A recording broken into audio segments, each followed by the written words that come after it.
then based on what you guys have seen from Duke, what sort of challenges do they present defensively for you personally? They have a lot of great players. A lot of great players who know how to play the game of basketball. And I think it's all going to come down to defense and who can execute, our offense as quickly and speed the game up a little bit as we can. So are you guys?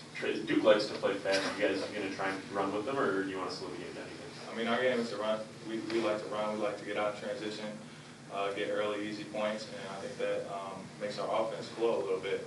But I think we have smart point guards who know, the pace of the game and when to slow down. John, how differently did the guys in your class look at a game like this than you might have a year ago in terms of taking on that kind of a big name, given what you've been through? Well, I know coming in my freshman year last year, if we played a game like this, I would have been happy, excited, nervous, and now I'm kind of in the same mood because we play teams, the Syracuse, Kansas game. I played in those type of games and those type of arenas where the crowd's going to be into the game. Everybody's going to be on our backs about everything. So it's a great game for us, especially for the freshmen. I think it'll be a little bit similar to Iowa State. Andy? What are your thoughts on Jabari Parker, and how difficult is that challenge for the team as a whole defensively? He's a great player, great scorer, or great overall player, defensive-wise also. He's the key to their success, their offense, and around him they have a lot of great players. So it's not just him, it's other guys that we have to focus on also. I know Jabari pretty close as a friend, and we talk a little bit. So I know he's a great player. I've been in a lot of camps with him. Just can't wait to match up against him one more time. Does that give you a little extra motivation being so close with it? Definitely. Anybody that I'm friends with, we're friends off the court, on the court. We step on and we're competitors. So. Go ahead, Joe. Glenn, you obviously don't need to work much on your chemistry with Mitch. You guys have been playing together for a while, but given that he has a few more practices under his belt, do you think the rest of the team is really trying to sort of figure out how he moves in the offense and get his time down and stuff? Definitely. Mitch does some things, none of our other bigs can do sometimes, which might be running the floor.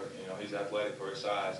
I think especially Derek, he hasn't played with him a lot, and Mitch hasn't practiced too much. But especially as he keeps practicing, keeps progressing, keeps getting in shape, he's looking better each day, and the team chemistry is flowing with that. Right down here.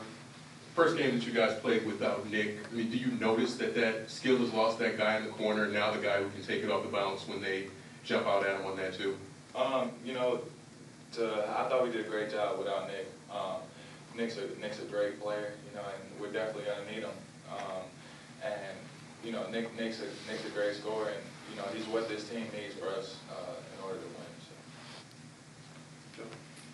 The rebounding, you guys have had a pretty good year rebounding. Is that something that you guys are really looking to take advantage of against Duke, given that they don't really have a big right. pure post rebounder? Yeah, I believe that the tallest guy is Jabari. So we're looking to go, maybe inside a little bit, feed mids, feed the post, and hopefully that'll work. And especially by them running the floor, they'll really open up things. And just go inside, like I said, because they aren't very tall. They don't have a lot of shot blockers. Just attacking the rim. Andy? Against Charlotte, Karras got in early foul trouble, and Zach had kind of played his first real big minutes of the year, and then he had a great game against Coppin. How have you seen him kind of grow these last couple of weeks, and how do you like how he's progressing? Yeah, I do. His confidence is sky high right now. I can say that about Zach, and as long as he keeps that up, I believe he'll be shooting the ball like that. He has a capability to shoot the ball like that each game. John, You've probably seen games on TV, played at Cameron. What have you done in terms of venues to prepare for a game like this? What would you compare it to playing somewhere else?